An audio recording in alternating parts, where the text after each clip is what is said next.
कहते हैं दिल्ली दिल बरों की है, दिल जलों की है। कहते तो ये भी हैं कि दिल्ली दिल फरेबों की भी है। और लकी यानी कि लक्ष्मण लाल अग्रवाल में ये सारे गुण मौजूद थे। लोग उसकी शक्ल को देखकर ही कह देते थे, अबे दिल्ली से हो क्या। लकी वैसे दिखने में स्मार्ट और अट्रैक्टिव था, पर जेब से खस्ता हालत होने की वजह से रहता बेहद सिंपल तरीके से था। शर्ट का रंग उड़ा हुआ और पैंट से पैबंद जुड़ा हुआ।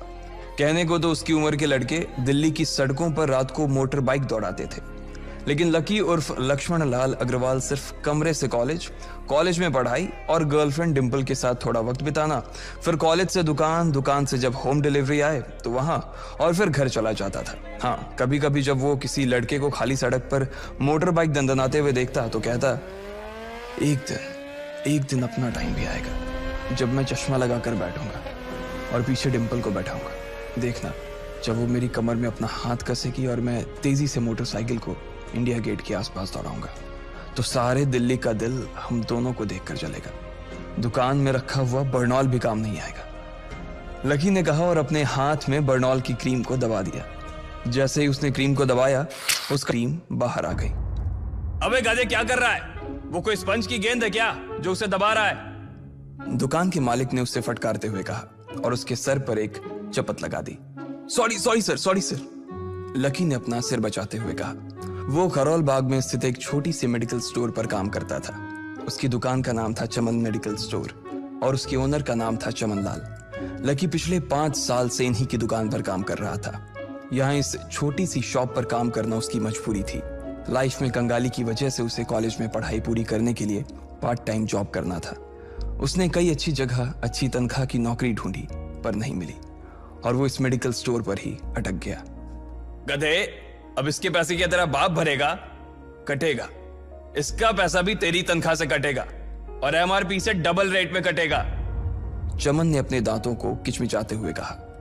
गुस्से की वजह से उसकी नाक फूल गई थी और लकी की सांसें। उसने घबराते हुए ओनर से पूछा, एमआरपी से डबल क्यों सर जी?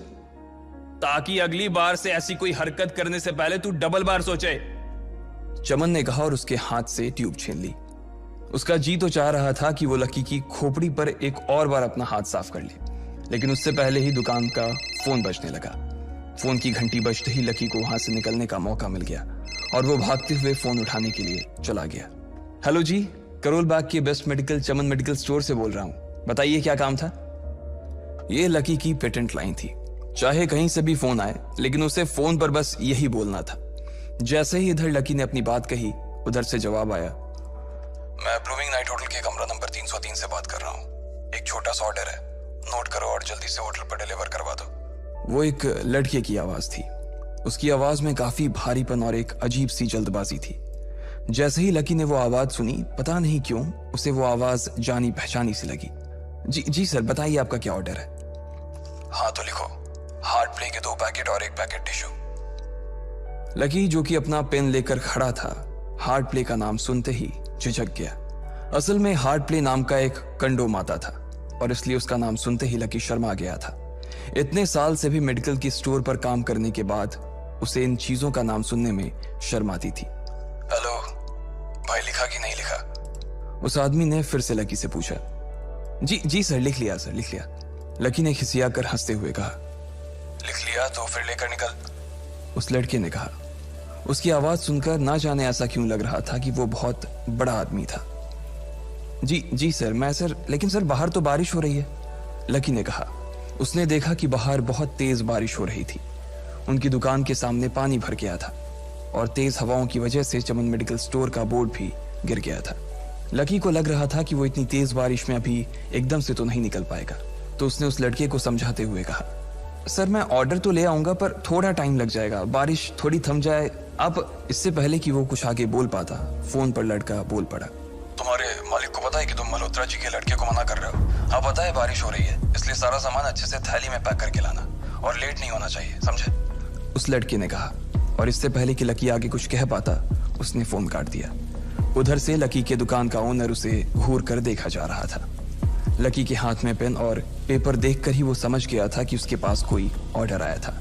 आज वैसे भी इतनी बरसात होने की वजह से सुबह से इक्का दुक्का ग्राहक ही दुकान पर आए थे। ऐसे में उसकी दुकान का मालिक एक भी ऑर्डर को छोड़ना नहीं चाहता था। वो लकी को देख रहा था और लकी बारिश की ओर देख रहा था। बारिश का बहाना नहीं चलेगा, जाना पड़ेगा, चमनलाल ने कहा। मैं बहाना नहीं कर रहा सर, थोड़ी बारिश धीमी हो जाए तो मैं चला जाऊंगा। अभी आप खुद ही देखिए कितनी तेज बारिश है।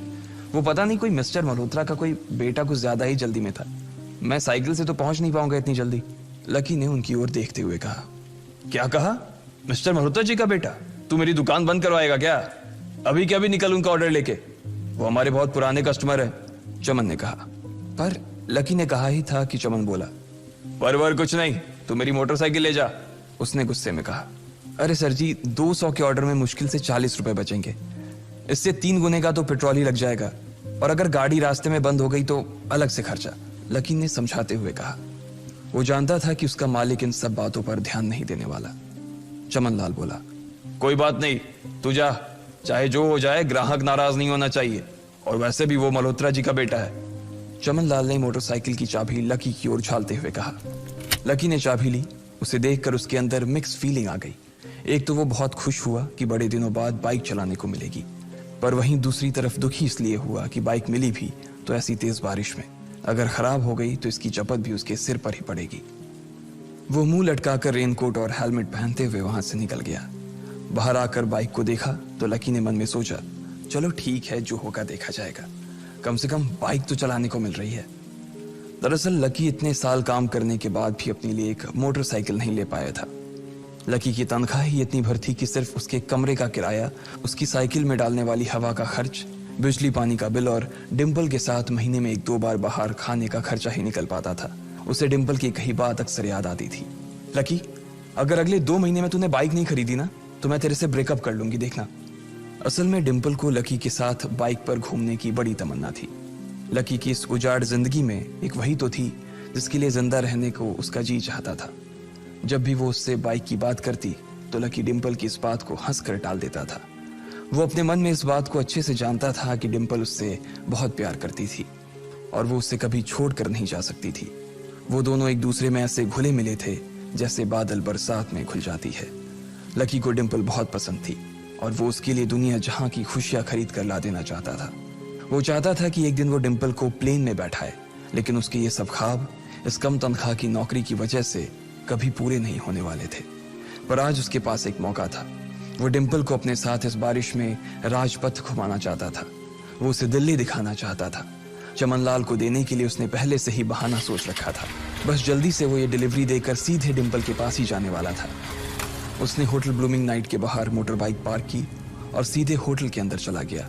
लकी ने रिसेप्शन पर पहुंचकर नमस्ते करते हुए रिसेप्शनिस्ट को बोला, जी मैं चमन मेडिकल स्टोर से आया हूँ, रूम नंबर 303 का ऑर्डर था सर। रिसेप्शन पर खड़ा आदमी उसके हाथ में काली थैली को देखकर समझ गया था कि उसमें क्या था और वो मंद ही मंद मुस्कुराते हुए बोला, 3rd फ्लोर पर है, लिफ्ट से चले जाओ, रेनकोट यहीं उतार देना।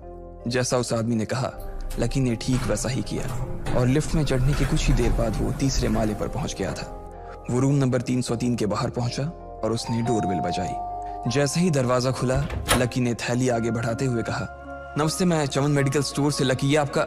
इससे पहले कि लकी आगे कुछ कह पाता उसकी आंखें फटी की फटी रह गई थी। उसने अपने सामने जो देखा उसके बाद उसे ऐसा लगा कि बंद छत के नीचे भी उसके ऊपर आसमान से आकर एक जोरदार बिजली गिर गई थी। उसके सामने एक लड़की खड़ी थी। वो लड़की और कोई नहीं बल्कि उसकी गर्लफ्रेंड डिंपल ही थी। उसने एक पर्पल कलर का नाइट गाउन पहन रखा था। उसके काले घने बाल गीले थे और उसने उन्हें अपने कंधे पर फैला रखा था। उसकी खुशबू से ही ये चीज साफ पता चल रही थी कि वो अभी अभी नहा कर आई थी। डिंपल, तुम यहाँ क्या कर रही हो? लकी को अपनी आंखों पर विश्वास ही नहीं हो रहा था। उसने 2 बार अपनी पलकें झपका कर देखा, लेकिन दोनों बार ही उसे अपने सामने डिंपल ही नजर आई। तुम यहाँ क्या मेरा पीछा करते हुए आए हो लकी? डिंपल ने उल्टा उसी के ऊपर पलटवार करते हुए कहा। लकी को देखकर उसके दिल की धड़कन भी तेज हो गई थी। उसे उम्मीद नहीं थी कि लकी यहाँ आ जाएगा। उसने ना तो सुबह से उसे फोन किया था और ना ही उसके मैसेज का कोई जवाब दिया था। वो अपने मन में सोचकर बैठी थी कि वो अगले दिन खुद ही उससे मिलकर बोल देगी कि उसकी तबीयत खराब थी। डिंपल बेबी, क्या हो गया? किससे बात कर रही हो? अचानक से एक गबरू जवान सा लड़का दरवाजे के पास आकर खड़ा हो गया था। उसने बनियान पहन रखी थी। लकी उसे पहचान गया था। साले राहुल के बच्चे, तेरी हिम्मत कैसे हुई मेरी डिंपल को हाथ लगाने की? लकी ने जैसे ही राहुल को देखा उसके तन बदन में मानो आग सी लग गई थी। वो उसे इस वक्त इतना बुरा मारना चाहता था, इतना बुरा पीटना चाहता था, जिसकी कोई हद सीमा नहीं थी। लकी जिस कॉलेज में पढ़ता था, राहुल और डिंपल भी उसी में पढ़ते थे, और वो कॉलेज राहुल के फादर का ही था। डिंपल ने राहुल के पिता की एक कंपनी में जॉब पकड़ ली थी और राहुल उस पर बहुत लाइन मारता था। लकी ने एक दो बार डिंपल को उससे दूर रहने के लिए भी कहा, लेकिन डिंपल ने उसे ये कहकर टाल दिया था कि वो सिर्फ अच्छे दोस्त थे। आज भी इससे पहले कि वो आगे बढ़ता, डिंपल उन दोनों के बीच आ गई। रुक जाओ, डिंपल ने गुस्से में कहा और लकी के सीने पर हाथ रखकर उसे रोक दिया। लकी लंबी सांसें ले रहा था और कुछ ही सांसों के बाद उसका गुस्सा शांत हो गया। अब डिंपल के पास भी छुपाने के लिए कुछ नहीं था, इसलिए उसने लकी से कहा, लकी, आज से तुम्हारा और मेरा ब्रेकअप। ब्रेकअप? लकी के पैरों के नीचे से जमीन खिसक गई थी। उसकी आंखें नम हो गई। लकी को उसकी बातों पर विश्वास नहीं हो रहा था। उसने डिंपल की ओर देखा और बोला, डिंपल, हम पिछले 1 साल से एक दूसरे के साथ हैं और तुम हो कि मुझसे ब्रेकअप करना चाहती हो? अरे मैं तो तुम्हारे लिए नई बाइक लेने वाला था। चल रहने दे, आज ही याद आई है तुझे बाइक की। अरे तेरे पास मुझे बाहर घुमाने के लिए, खिलाने पिलाने के लिए पैसे तो है नहीं। तू कहां से लेगा बाइक? और अगर ले भी लेगा तो उसमें पेट्रोल कहां से डलवाएगा? तेरी 8,000 रुपए महीने की नौकरी, उसमें होगा ये सब? लोग हंसते हैं मेरे ऊपर जब मैं सरोजनी में तेरे साथ घूमती हूँ। मैं ऐसी लाइफ नहीं जीना चाहती लकी। मैं तेरी तरह गरीब नहीं रहना चाहती। तूने मुझे फंसाया था, उल्लू बनाया था तूने मुझे, इसलिए मैंने राहुल से मैचअप कर लिया है। आज से यही मेरा बॉयफ्रेंड है, डिंपल ने गुस्से में कहा। अच्छा, तो बेबी ये है तुम्हारा वो बेकार सा एक्स बॉयफ्रेंड? राहुल ने पूछा और डिंपल के बगल में आकर खड़ा हो गया। फिर उसने लकी के हाथ से थैली उठाई और उसमें से हार्ड प्ले का पैकेट निकालकर उसे चिढ़ाने के लिए उसे हवा में लहराने लगा। बाप रे, इससे बदकिस्मत इंसान इस दुनिया में और कौन होगा? राहुल ने उसकी टांग खींचते हुए कहा। लकी के पास उसकी बात का कोई जवाब नहीं था। उसने गुस्से से डिंपल की ओर देखा और अपनी हाथों की मुट्ठी भींच ली। फिर वो वहां से निकल गया। अबे पैसे तो ले जा, सब कुछ फ्री में देता जाएगा क्या? राहुल ने जोर से ठहाके लगाते हुए कहा, लेकिन लकी बिना उसकी बात सुनते ही निकल गया। उसके दिमाग में डिंपल के कहे शब्द गूंज रहे थे। उसने कभी सपने में नहीं सोचा था कि डिंपल उसके साथ कुछ ऐसा भी कर सकती थी। जिस इंसान के लिए वो इतना कुछ करना चाह रहा था, उसे उसकी कोई कदर ही नहीं थी। लकी इतना हताश हो गया था कि बुरी तरह से रोने लगा। इस बार वो लिफ्ट से नहीं बल्कि सीढ़ियों से नीचे उतरा और एक सीढ़ी उतरने के साथ उसके आंसू आंखों से छलकते जा रहे थे। जब उसकी आवाज सुनकर कुछ लोग अपने कमरे से बाहर आए तो लकी ने तुरंत अपने आंसू पोंछे और तेजी से वहां से भाग गया। उसे जिंदगी में पहली बार प्यार हुआ था और पैसों की कमी की वजह से ना सिर्फ उसका प्यार बल्कि उसकी पूरी जिंदगी बर्बाद हो गई थी। लकी जैसे ही बाहर आया तो उसने देखा कि बाहर अंधेरा हो गया था। आसमान में तेज बिजली कड़की और बारिश जो थमी थी एकाएक फिर से झमाझम बरसने लगी। ये देख लकी के थमे हुए आंसू एक बार फिर से छलक गए। उसका दिल बुरी तरह से डूब चुका था, लेकिन उसे इस बात की खुशी भी हो रही थी। आखिर आज उसे डिंपल का असली चेहरा नजर आ गया था। वो तो उसके साथ घर बसाने की सोच रहा था, लेकिन अच्छा हुआ कि उसने पहले ही उसका घर बर्बाद होने से बचा लिया। लकी को दुख तो बहुत हो रहा था, पर उसे यह भी लग रहा था कि उसे आगे चलकर यही दुख उसे खुशी देने वाला था। लेकिन एक चीज थी जो लकी को परेशान कर रही थी, वो थी उसकी माली हालत। उसकी जेब इतनी तंग थी कि उसे फटी हुई जेब की पैंट पहनकर घूमना पड़ता था। कभी कभी तो लकी सिर्फ रोटी खाकर दिन काट लेता था। वो कब से कोशिश कर रहा था कि कोई अच्छा काम पकड़ सके, लेकिन उसे कोई काम देने को राजी नहीं था।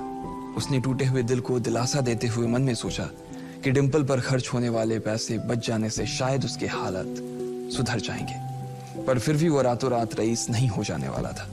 उसने ऊपर आसमान की ओर देखा और जोर से चिल्लाया, अगर इतना ही अनलकी बनाना था तो फिर नाम लकी क्यों रखा भगवान? वो जितनी जोर से चिल्ला सकता था उतनी जोर से चिल्लाया। उसकी आवाज से आसपास खड़े लोग एक बार तो डर गए थे। लकी ऊपर ही देख रहा था और उसके आंसू बारिश के पानी के साथ मिल गए थे। जैसे ही वो फूट कर रोने को था, तभी उसके फोन पर एक मैसेज आया। जैसे ही लकी ने अपना फोन निकालकर उस मैसेज को पढ़ना शुरू किया, उसकी तो आंखें ही चमक गई।